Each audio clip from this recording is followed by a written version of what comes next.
Okay, welcome back. This is part number 3. This time we are going to talk about brake pads. In the first episode, or in that first video, I presented to you the different types of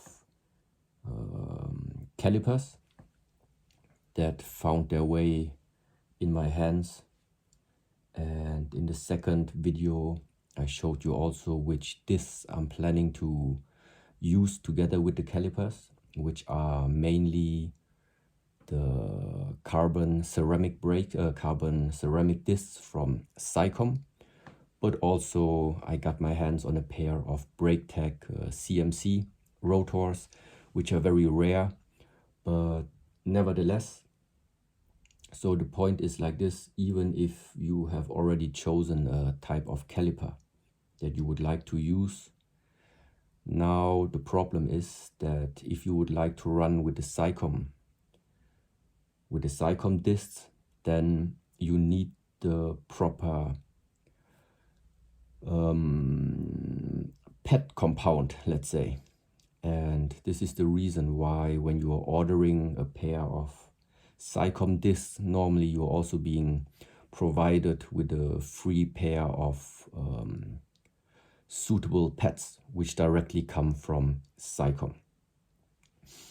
Now, with the BrakeTech CMC discs, I haven't heard anything about that you need some special type of pads, but I was reading before and people suggested that I should try with some Ferrodo sintered racing pads, which I also did.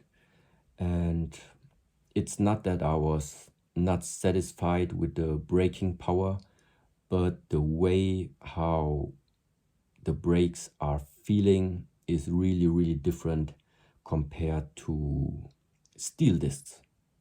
And I would say for my feeling, running the BrakeTech discs with normal sintered pads, or I even tried them with the Z04 from Brembo, the racing pads, it just feels like the initial bite is quite, probably not low. But in order to really get some braking power, you need to keep pulling the lever. And the more you pull the lever, the more power is going to end up at the wheels to stop them. And yes, so it's quite linear in a way. And at the end, no, not linear, it's quite progressive. Yeah, progressive in the sense of you need to pull that lever in order to get some braking power. Yes, that's the experience right now that I had with the BrakeTech. But let's move on, because what we have right now is all the provided SICOM brake pads for the appropriate calipers. Now let's start with this one over here. So as you know, this is the GP4 MS in nickel plated. And there is one really big advantage to that caliper, which is that it belongs to the family of the M4 and also the M50 calipers, which are standard, or let's say coming stock on many Ducati bikes, for example. So that means if you would like to upgrade from a cast M4 or cast M50 and would like to spend a little bit more money, or are looking to just go for the bling, or if you just, like me, don't care about what to eat the next day, then you just go out and buy the GP4 MS. Because first of all, it also uses the same type of connection. So connection in terms of you don't need to order any new brake lines, because the position of them is always the same on the whole family, at least when it comes to the 100mm version, which that GP4 MS also belongs to. So that's a 100mm spacing. And the next advantage is that all calipers that belong to that M4 family, they also use the same type of pads. So if you're running steel discs, well, then this is really good for you because there is so much variety in M4 pads meanwhile available. But now, since we're talking about running them with the carbon ceramic brakes, well, the advantage is that the M4 pads are also available from SICOM. And so what you need is this one. Yeah, so these are the brake pads for the, over here you see it's written M4 and the code I think is BB37. Now let me show you how they look.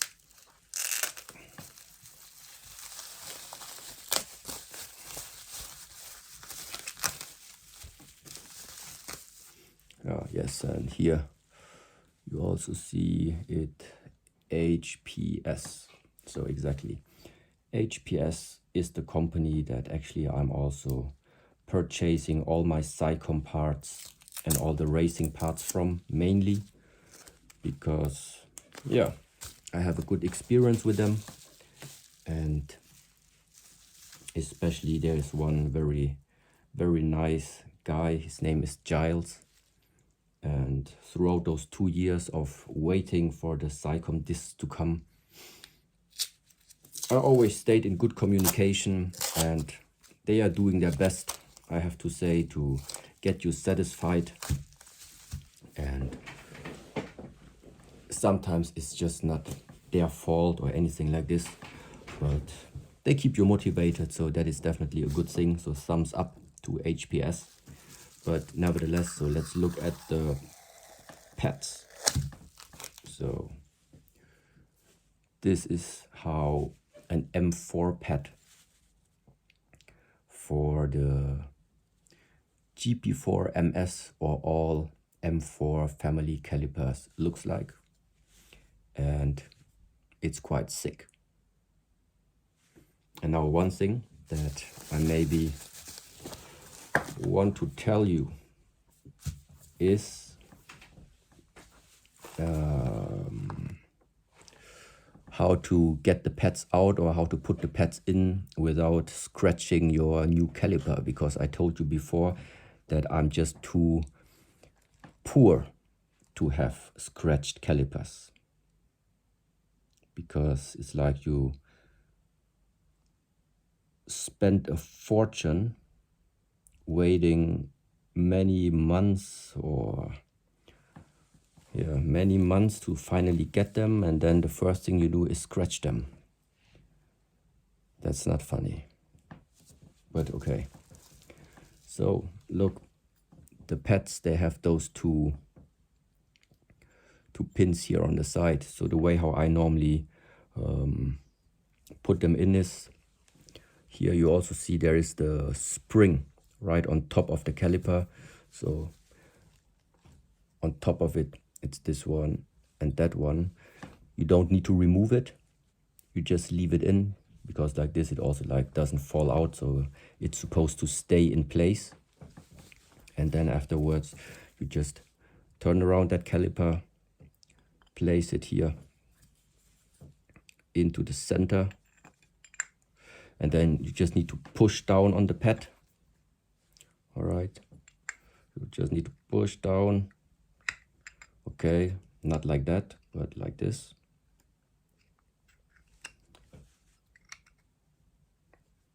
Okay, still not. No, you just need to push it down on the sides to put some tension on the spring, and then you can just slide them right here into those gaps over there. And once they're sitting, then actually they don't even move anymore, and they also don't fall out. So just be careful, don't scratch your caliper, because then it's scratched. Okay, good. Now, as you can see right now over here, the pad is also like extending quite a little bit underneath the caliper. Ah yeah, and another advantage of like the GP4 MS is that it's intended to be used for road and also track, which means that you can still run the standard 35mm brake disc with it. Because if we're going to come to the other calipers over here, then some of them are racing calipers only made for 30mm brake discs, which is why they are called narrow band. Okay. Yes. So, and in order to get the pad out, for example, you again just support that spring over there, just push down and slide those 2 pins on the side right into the center. And then it's easy to just get them out and nothing is scratched. And yeah. Why do I care so much about being scratched or not scratched? Yeah, it's because, yeah, whatever. Okay, now let's go to the next one. Yes, now comes something special. Exactly, I forgot. Because now this caliper over here, let's put that to the side. This one is a GP4RR, but actually this is not the same one that I showed you in the first video, because this is the previous version. I don't know when it was released, but in 2021, the GP4RR, they had an updated version. And this one is still the old version. And the way how you can identify them is that the old one still uses one pin to hold the pad, which has one very, very big advantage.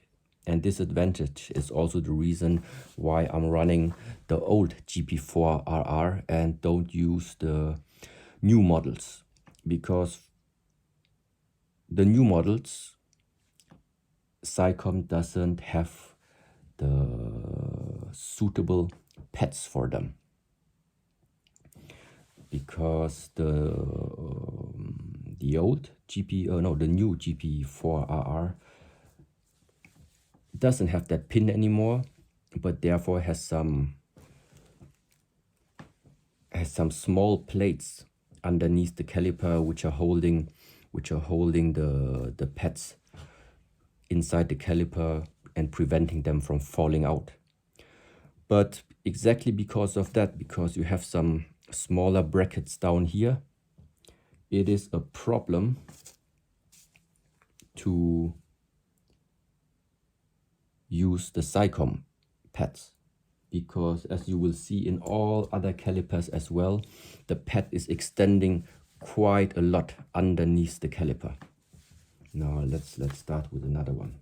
Yeah, for example, see this one. This is the P43236, and maybe if you look inside here, you will see underneath on all sides over here, 1, 2, 3, and 4, there is some space where the pads later are going to sit on.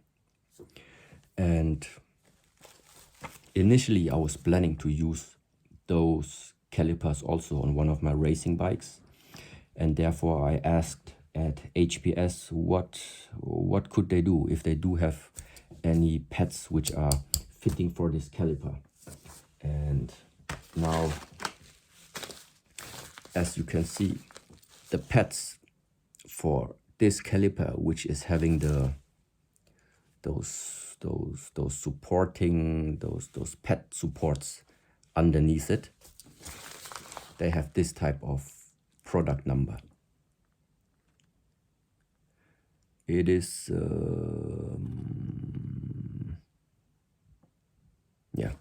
you can just read it by yourself. Right. Now over here it's written cut out, and it's cut out means this is how it looks. This is how the pads look.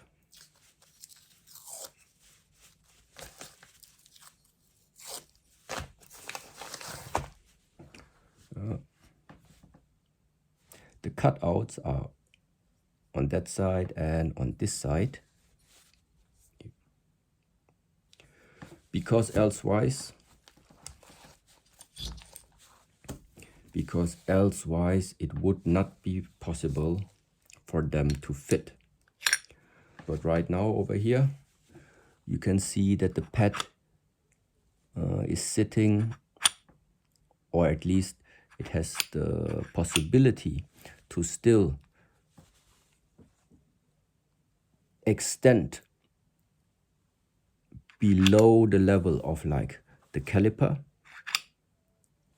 thanks to those cutouts. And it maybe doesn't look super nice, but at least it's functional. So that means the good part is that even if you are owning such type of caliper, so HPS can provide you with the proper pads. And now it's a good thing that those two calipers are right now lying right next to each other, because they are using the same pad. Only that with the GP4RR, because as you can see, even if I slide it right over here, it fits perfectly fine. Also, yeah, it's exactly the same pad. The only difference is that here I just didn't unpack them. The only difference is that the pads for this version of the GP4RR, which is the previous model, like I said, it's not the new version. Yeah, so don't forget, it's the old version, the one which still uses one pin. And these are the pads that you need for it. Okay. And the difference between the pads is that those ones are the same as these, just without the cutouts. So if you own either one of those two calipers, actually you can use this type of pad. If you only have the GP4RR, then you need to go with those ones. Okay. So this one goes over here. This one was that one. This is the M4.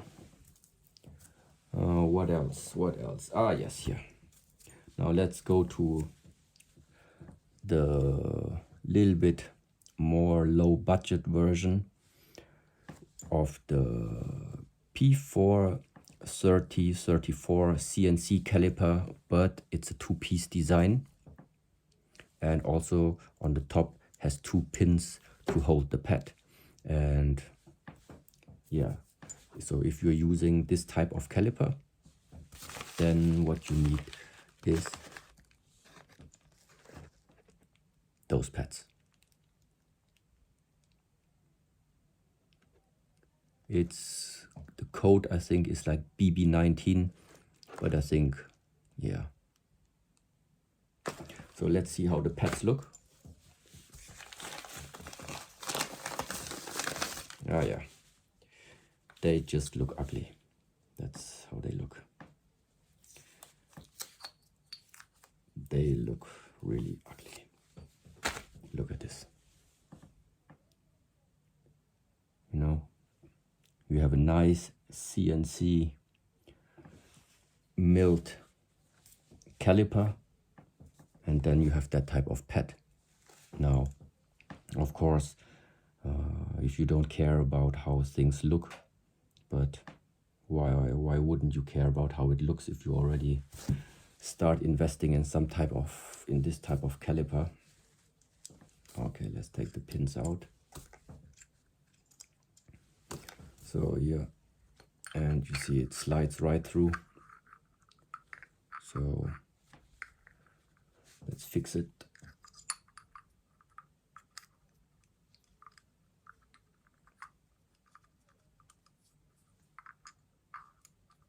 Okay, 1,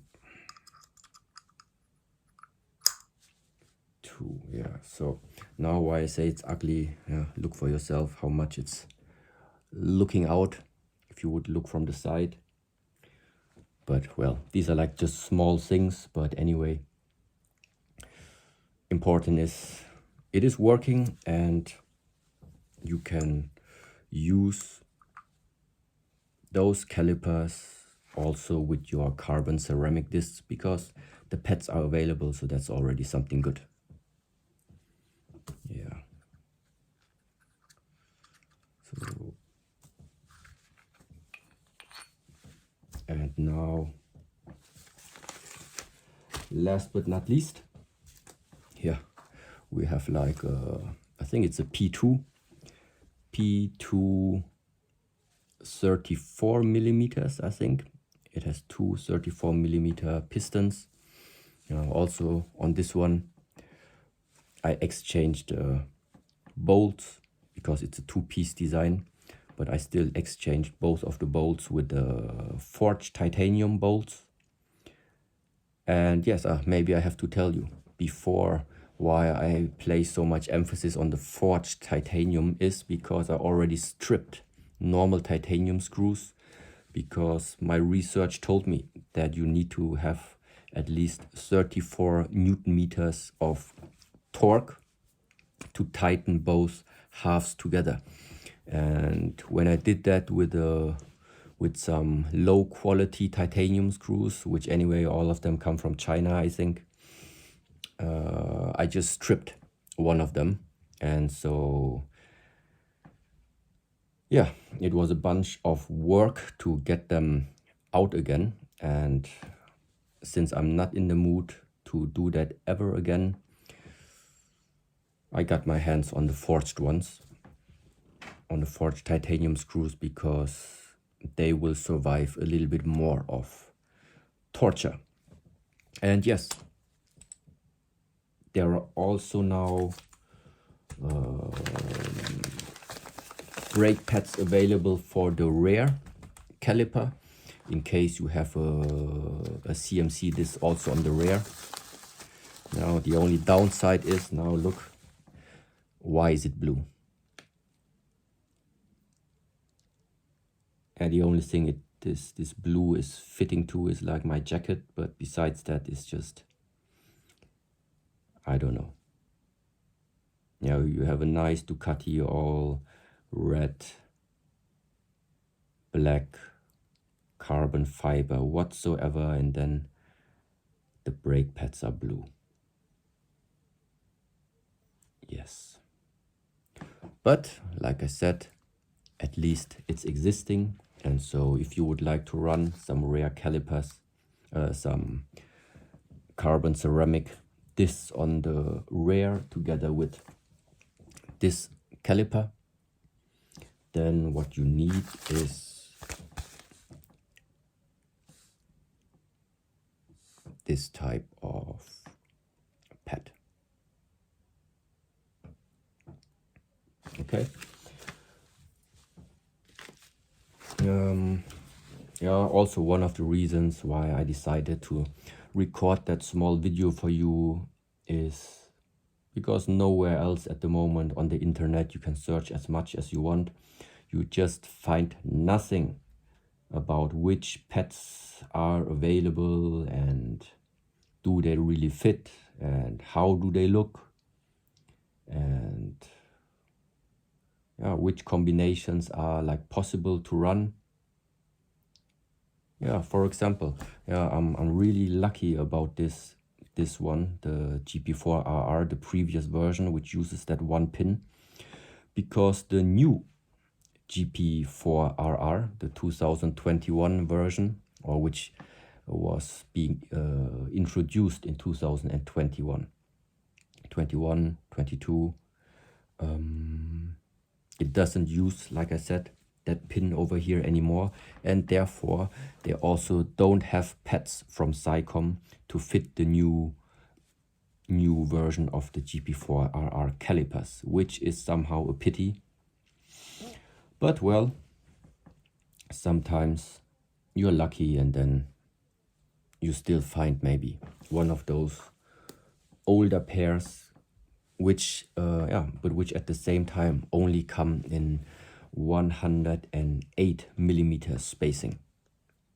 And the 2021 version comes also in 100 and also 108 millimeters. So now I have so many calipers lying around, and at the end it's still just going to be one of them, which is going to be mounted on the bike. And guess what? I think it's going to be the GP4 MS, because in all the previous years, you see, I mainly stayed with all these dark colors. And because of the dark colors, they made me just simply poor, nothing to eat. So I just thought, okay, it just can't go on like this. I need some change in my life. And that's why now I'm just gonna change to something different, to something that brings more light. Like this nickel plated. But okay, so I hope you are a little bit more wise right now, and ride safe, and all the best.